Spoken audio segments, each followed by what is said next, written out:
The billionaire all-in Tesla stock investor Koguan Leo has now apologized to Elon for using some very harsh language.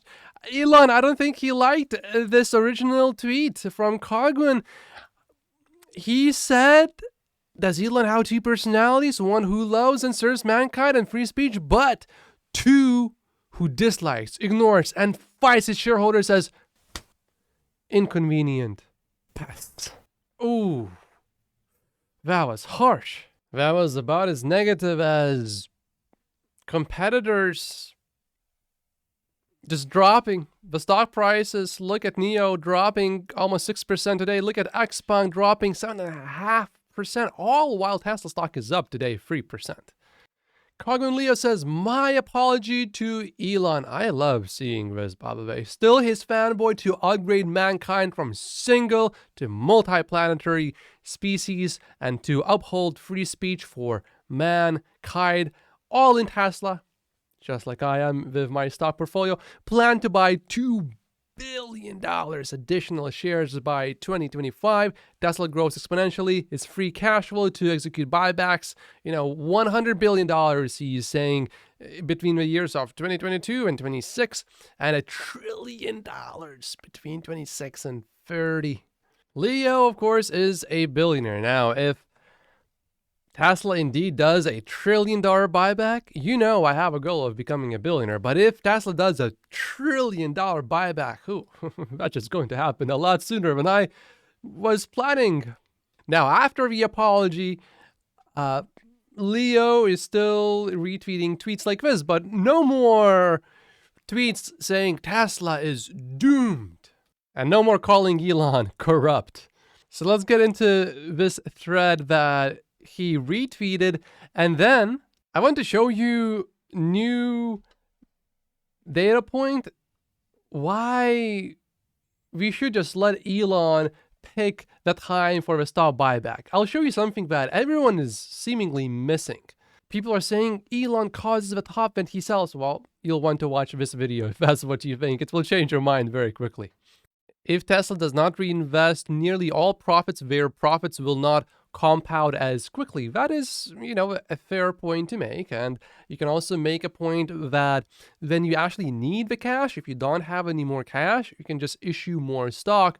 And in theory, that should be okay. Now, the problem with Tesla right now is Elon is probably thinking, well, when we need cash, the whole market has tanked. That means the whole market has collapsed already by the time we need cash. Because Tesla, if the economy is great, we don't need more cash. We are very profitable. So Elon is probably really cautious here.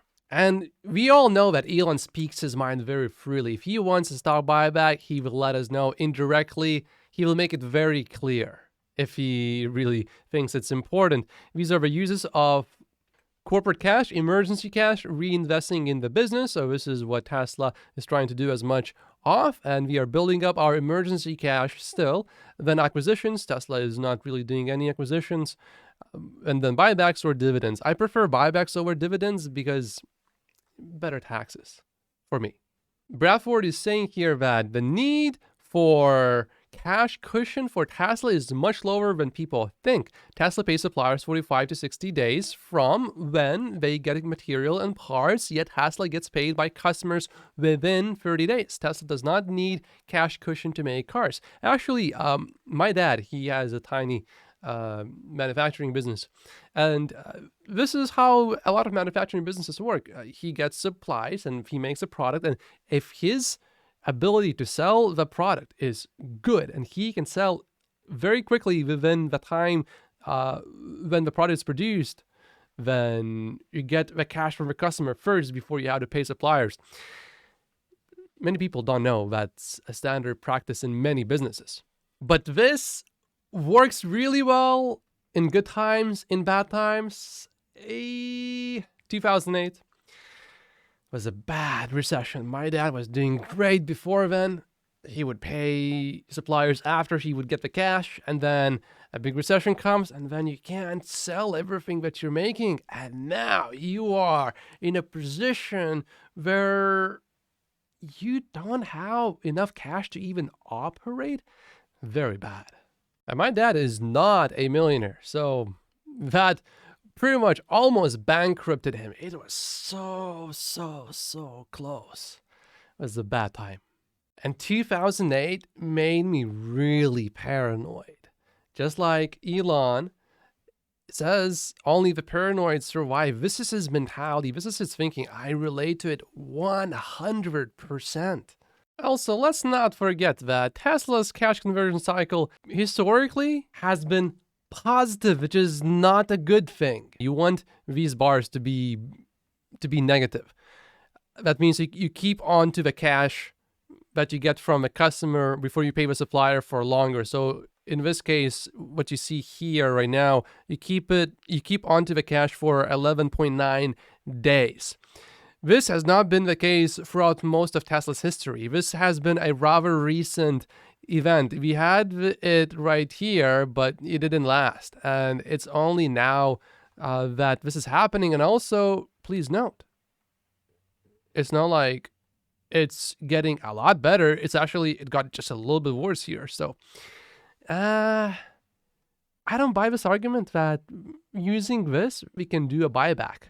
So according to that chart that I just showed you, we only got a 12-day buffer right now, and it could easily shrink very easily. If times get bad, easily this is going to shrink. And Bradford is saying that Tesla needs cash for shutdowns, but the risk of shutdowns just went way down. China has backed off their harsher policies allegedly. Now, I don't know about you, but I do not like to make my big financial decisions based on information where we say, oh, allegedly is going to be just fine. But then, of course, Shanghai Disneyland reopens as China eases COVID restrictions. This is, as you can see, from this year of December 8th. And you know when else we had basically the exact same headline? 2021, July 17th. Shanghai Disneyland reopens as China eases COVID. It's like this ping pong. We are shutting down. We are reopening. We are easing. We are not.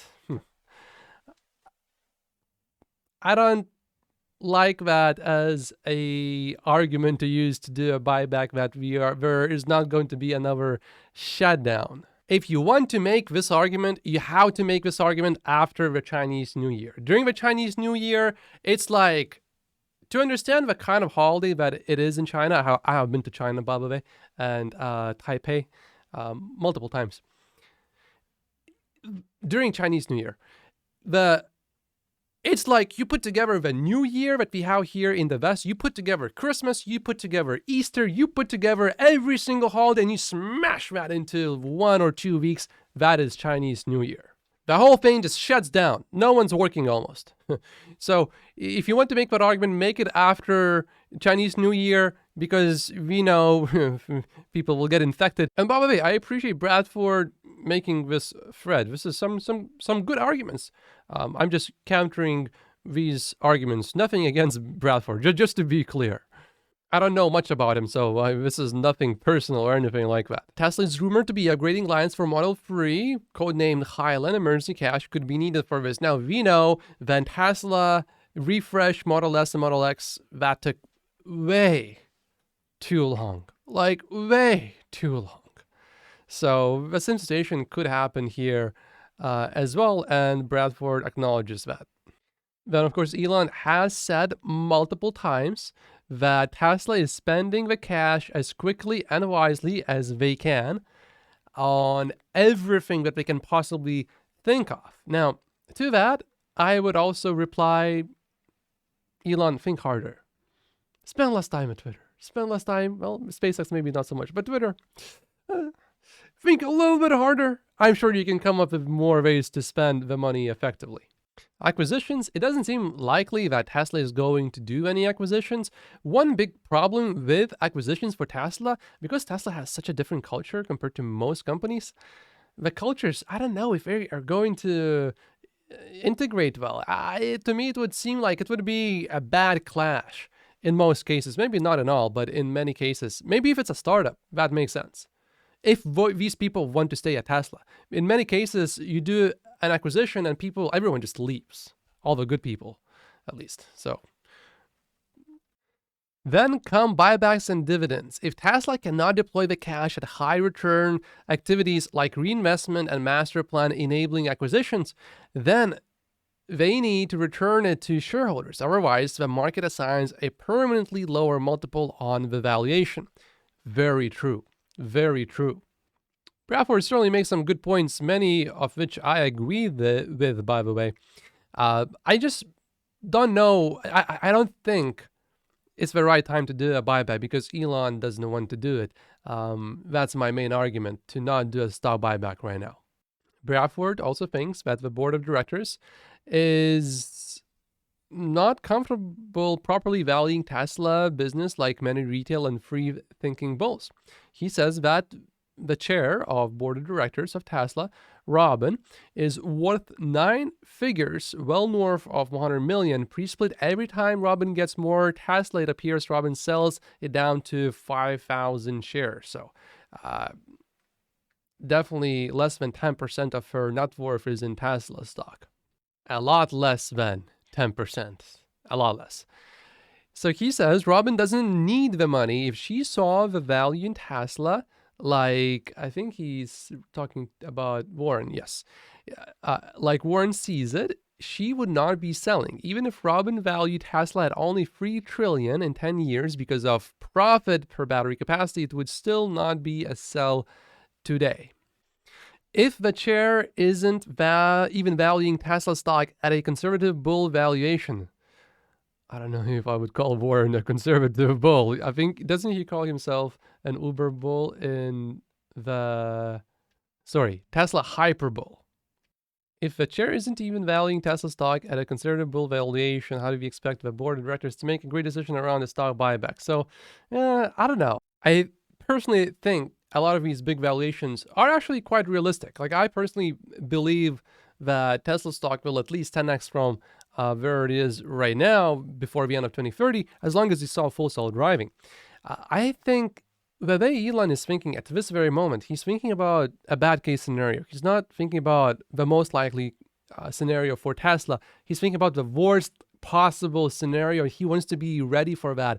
He wants to have no problems going through that. And I personally have that similar kind of thinking as well. I want to be fine in a very bad case scenario.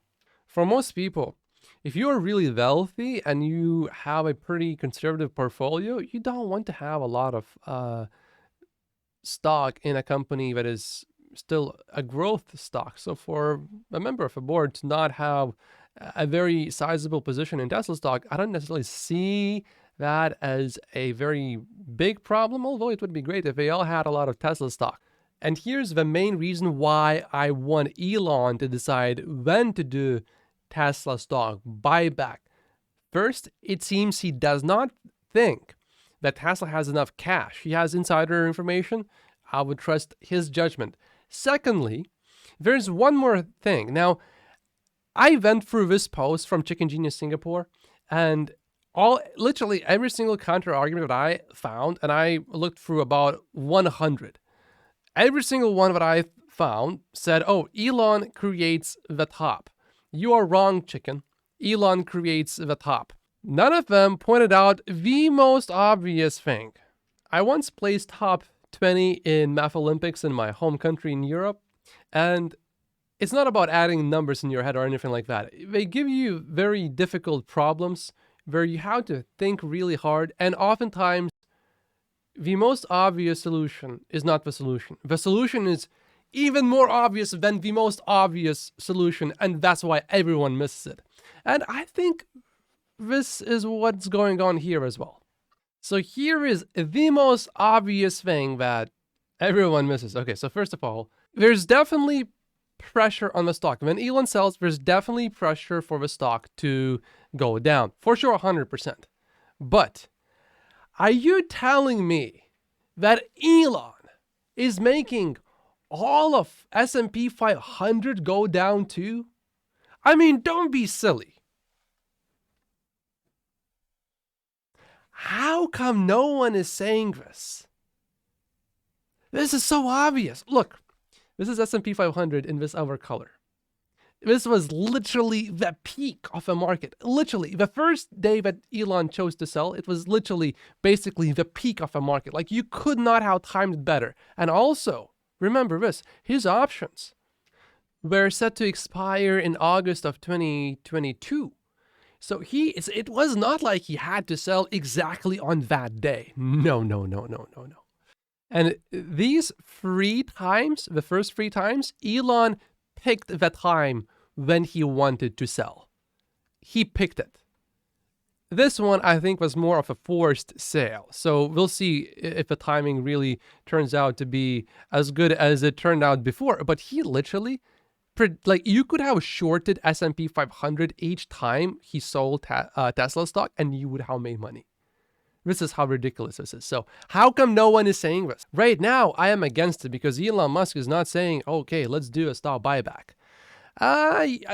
Doing a stock buyback is better if you're buying it cheaper. And remember, I was extremely opposed to a stock buyback around these levels, and now I am a lot more open because the stock is just so much cheaper and the deal is just so good when you look at projected earnings. But for a stock buyback, when I look at our cash balance, I don't know if our cash balance is really that strong at this moment. So unless the deal is absolutely, amazingly, astoundingly, phenomenal and great, I would prefer to wait until Elon Musk says, okay, now I believe is the time to do a stock buyback. Because remember, his financial incentive is aligned with ours long term. Basically, when you look at this image here, S&P 500 and Tesla stock, they mirror each other. It's just that Tesla jumps a lot more than S&P 500 jumps, and then Tesla drops a lot more than S&P 500 drops as well.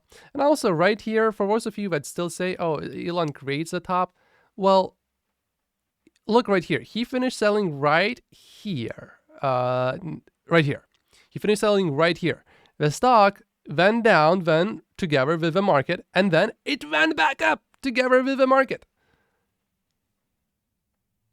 If he creates a top, it's supposed to just keep going down, right? It just followed the market basically perfectly, except right here when the whole Twitter situation started. Now, also in theory, a buyback is maybe supposed to be even better in the opposite way, however much stock goes down when Elon sells, because when Elon sells, earnings per share stay exactly the same, but when the company does a buyback, earnings per share actually increase. So maybe buybacks actually are going to be more effective at moving the stock price than Elon selling the stock. So please look at this and tell me, is Elon creating the top in S&P 500 as well? Really? Tell me that's the case. Tell me how that's the case. And then tell me how this did not start going down immediately. Like here, okay, it started going down. So maybe you can make a case here that Elon created supposedly the top together with S&P 500, and then right here went straight down. But August, it didn't do that. It stayed basically flat in the mood exactly with S&P 500. And these are 48 reasons why I only own Tesla stock in my stock portfolio. My name is Matt Postis. Like and subscribe if you haven't yet. And I will see you in the next video. Thank you so much for watching.